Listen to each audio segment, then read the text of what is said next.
లక్ష్మీ చెన్నకేశవ స్వామి ఆలయం భూములు అంటే ఆలయం భూములు అనగానే భగవంతుడి భూములు కదా దోచేద్దామని అందరికీ తేలిగ్గా ఉండదు. తరతరాలు లేచిపోతాయి, జాగ్రత్త. అంటే భూములు మిగిలితే మీరుంటారు తర్వాత. రాజుల సొమ్ము రాళ్లపాలెం దోచుకు భూమి శాశ్వతం, మన శాశ్వతం కదా. అందుకని దయచేసి దేవాదాయ శాఖ భూముల జోలికి వెళ్ళకండి. అలాగే వైసీపీ హయాంలో ఈ భూదోపిడీ హద్దులు దాటేసింది. భూమి కనిపిస్తే దేవాలయ భూములు కానీ, అటవీ భూములు కానీ, ఖాళీ భూములు కానీ, ఎక్కడ ఖాళీ భూమి కనపడితే అక్కడ గత ప్రభుత్వ పాలకులు గద్దల్లా వాలిపోయి ఆక్రమించారు.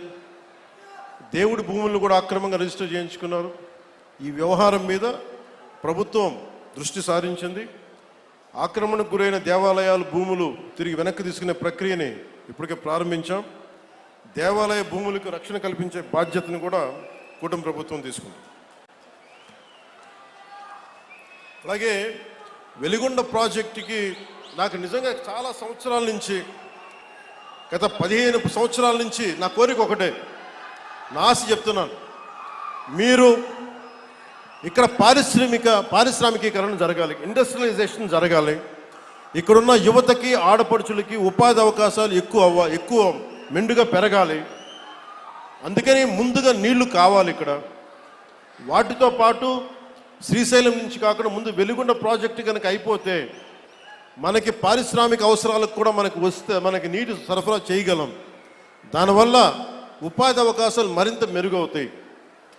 అంటే నేను చూస్తుంటే ఇందాక చూసిన 1290 కోట్లు ఫస్ట్ ఫేజ్ ప్రాజెక్టుకి. లాస్ట్ ఎలక్షన్లు తీసుకుంటే మన ప్రకాశం జిల్లానే 2000 కోట్లు ఖర్చు పెట్టారేమో అందరూ కలిపి.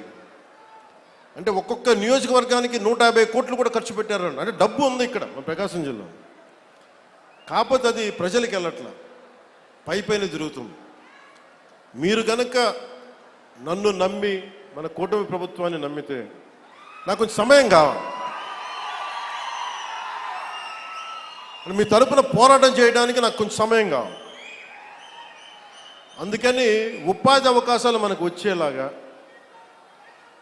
ఒక ఎలక్షన్కి 150 కోట్లు ఖర్చు పెట్టగలుగుతున్నప్పుడు ఒక ప్రాజెక్టు ఫినిష్ చేయడానికి 800 కోట్ల రూపాయలు ఖర్చు పెట్టగలిగితే వెలిగొండ ప్రాజెక్టు ఆ భూపరిహారానికి ఇవ్వగలిగితే మనం ప్రాజెక్ట్ అయిపోద్ది.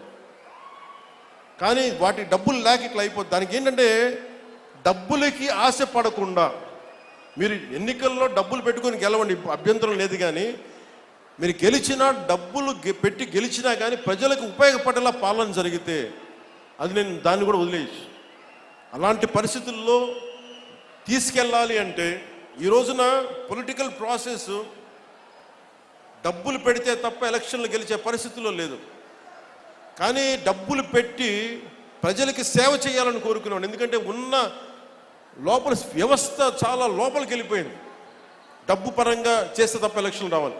నేను కోరుకుంటుంది యువత కనుక మీరు ఇదే ఉత్సాహం, ఇదే శక్తి గత ఎన్నికల్లో ఎలా ఇచ్చారో పాలనలో కూడా మీరు అదే కనుక ఇవ్వగలిగితే, అదే భరోసా కనుక మీరు చూపించగలిగితే ఈ మనకి వలసలు లేని ప్రకాశం జిల్లాని నేను కోరుకుంటున్నాను. సమృద్ధిగా నీరు లభించే ప్రకాశం జిల్లాని కోరుకుంటా ఉన్నాను. దానికి కావాల్సిందల్లా మీ ఆశీర్వాదాలు కావాలి, మీ అండదండలు కావాలి. అలాగే కూటమి ప్రభుత్వం నాకు గౌరవ ముఖ్యమంత్రి చంద్రబాబు నాయుడు గారికి కానీ, భారతీయ జనతా పార్టీ నాయకులకు కానీ, నరేంద్ర మోదీ గారికి కానీ చాలా బలమైన అవగాహన ఉంది, పరస్పర గౌరవం ఉంది. ఎవరు ఏమి కాంట్రిబ్యూట్ చేశారో మాకు చాలా క్లారిటీ ఉంది. కానీ అది ఈ రోజున అది పంచాయతీ స్థాయికి దాకా వెళ్ళాలి. పంచాయతీ స్థాయి దాకా జనసేన పార్టీ ఏం చేసింది, క్షేత్రస్థాయిలో జనసేన నాయకులకి గౌరవం ఇవ్వటం, అలాగే జనసేన నాయకులు తెలుగుదేశం నాయకులకు గౌరవం ఇవ్వటం, లేదా అందరం కలిసి మన ముగ్గురు భారతీయ జనతా పార్టీ నాయకులతో కూర్చొని మాట్లాడటం. సమస్యలు వస్తాయి, ఒక్కోసారి ఇబ్బందులు ఉంటాయి. కానీ వాటిని అధిగమించి ముందుకెళ్ళటమే మన లీడర్షిప్ క్వాలిటీ.